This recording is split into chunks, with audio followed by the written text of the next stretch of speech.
আসসালামু আলাইকুম, welcome back to প্রবাস টিভি টুবে। আপনাদেরকে জানাই শুভেচ্ছা। আজকে আমি আপনাদের সামনে দেখাইতেছি একটা মেশিন।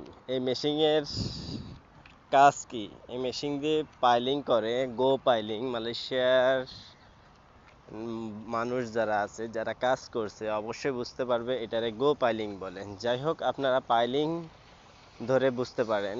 এটা একটা বড় মেশিন এবং আমরা পয়েন্ট করার আগে এখানে ক্যাসিং ব্যবহার করি যে সাইডে যে জোড়া ওই বালি মাটিগুলো আছে ওইগুলো যেন গর্তে আবার না পড়ে যায়, এই কারণে ক্যাসিং ব্যবহার করি। আমাদের এখানে ক্যাসিং ব্যবহার হয়েছে।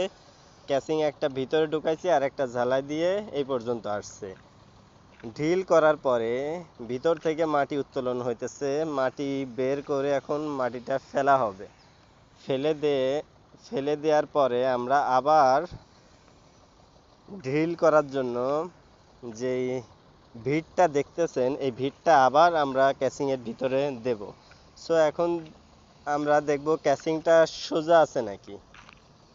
ক্যাসিংটা সোজা যদি থাকে, এখন ওয়াটার লেভেল দিয়ে চেক দেওয়া হবে। ওয়াটার লেভেল দিয়ে চেক দিয়ে যদি সোজা থাকে, তাহলে এই যে আমাদের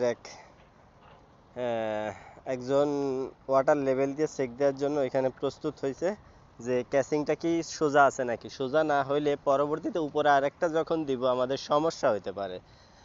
দেখুন সোজা হয়েছে। যাই হোক, বললো যে ডান, ওকে চলবে। এবার মেশিন দিয়ে চাপ দিতেছে, চাপ দিয়ে নিচের দিকে ঢুকাইতেছে, দেখতেছে চাপ দিয়ে যায় নাকি। যদি না যায়, তারপর আবার ড্রিল করা হবে। ড্রিল করার পরে পরিষ্কার করে আবার ক্যাসিং আর একটা দেওয়া হবে। ক্যাসিং দেওয়ার পরে আপনাদের সাথে খাঁচা, যে রডের খাঁচা আছে, খাঁচা ঢোকানো আপনাদের সাথে শেয়ার করব পরবর্তী